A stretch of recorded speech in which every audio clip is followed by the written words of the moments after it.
Daripada gabut, mending kita bahas kembali serialnya Windbreaker season yang kedua. Kali ini sendiri tuh mengenai alur cerita dari episode ke-7 dari serialnya Sakura dan geng Bopurin. Jika kalian gak keberatan, yuk kita mulai alur ceritanya. Nah, cerita diawali Sakura, Nire, dan juga Suo akhirnya pergi ke tempat resto yang sudah dijanjikan Tsubakino bahwa mereka bakal ditraktir makan-makan setelah misinya berhasil membuat kakek itu kembali kayak dulu lagi. Nire dan Suo merasa heran pada Sakura kenapa Sakura terlihat gelisah dari tadi. Sakura pun menjawab, dia bukannya gelisah melainkan dia kesel pada Nire dan Suo karena Sakura dipaksa keluar malam-malam, padahal Sakura belum pernah keluar malam. Dibanding Sakura, malam itu Nire dan juga Suo cukup bersemangat untuk menghadiri undangan Tsubakino. Namun Sakura merasa ada yang aneh di wajah Nire. Kenapa muka Nire bonyok-bonyok? Padahal sebelumnya normal-normal aja gitu. Nire pun menjawab mukanya bonyok karena dia habis tersandung. Ya padahal Nire habis sparring bareng si Suo.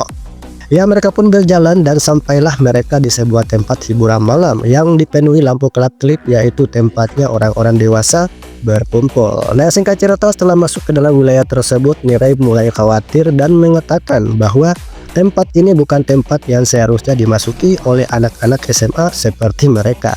Dan apalagi tempat tersebut bukanlah wilayah Purin, melainkan tempat hiburan malam buat para jomblo-jomblo yang sedang kesepian. Nah, gak berselang lama muncul seorang cewek yang berpakaian compang-camping serta acak-acakan tiba-tiba melompat ke arah Sakura dan menimpa Sakura. Lalu cewek tersebut meminta maaf dan mengatakan bahwa dia lagi buru-buru sambil cewek ini membantu Sakura untuk berdiri. Dan merasa heran dengan cewek tersebut, Sakura pun berbalik nanya kenapa cewek ini terburu-buru. Tapi dengan alasan yang sama, cewek ini mengatakan bahwa dia buru-buru dan harus pergi dari sana secepat mungkin gitu. Nah, gak berselang lama muncul beberapa gangster yang tengah mencari seorang cewek yang ternyata cewek ini adalah buronan mereka. Nah, adu cekcok pun dimulai antara Sakura dan para gangster karena Sakura mengaku-ngaku bahwa dia temannya si cewek ini. Nah, dengan ucapan tersebut para gangster pun marah-marah dan pertarungan pun tidak bisa dihindari lagi. Nah, di tengah-tengah pertarungan Sakura sempat khawatir pada Nire bahwa apakah si Nire bisa melindungi dirinya sendiri ataupun cewek yang ada di belakangnya. Namun Suo sempat mengatakan sebelumnya bahwa Sakura harus percaya pada si Nire atau teman-temannya sendiri. Nah, singkat cerita, berkat bimbingan Sensei Suo gitu ya, Nire pun berhasil mengalahkan satu gangster dengan teknik yang diajarkan Suo pada si Nire untuk melindungi dirinya sendiri. Karena sebelumnya Nire bertekad untuk menjadi pendamping Sakura untuk mencapai puncak, dan maka dari itu Nire meminta pada Suo untuk mengajari Nire cara untuk bertarung.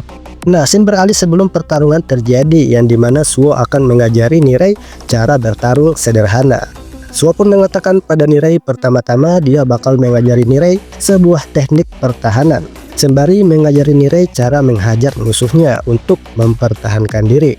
Nah, mendengar hal itu Nire pun terkejut lalu mengatakan bahwa apakah si Nire bisa mempelajari semuanya sekaligus. Nah, singkat cerita Suo pun menjelaskan teknik yang akan diajarkan Suo pada si Nire dan mempraktekkan teknik tersebut ke dalam sparring mereka. Dan Suo memperingatkan si Nire agar selalu tenang dan membuka matanya ketika lagi bertarung. Nah, scene beralih ke dalam pertarungan yang dimana Sakura mulai terlihat tenang dan singkat cerita para gangster pun berhasil dikalahkan. Nah, bagi kalian yang masih penasaran dengan alur cerita dari Windbreaker, kalian bisa baca manganya aja ataupun bisa menunggu episode ke-7 dari serial Windbreaker yang tentunya bakal hadir kembali di Beast Station pada hari dan jam yang sama. So itu aja, sampai jumpa, ja matane.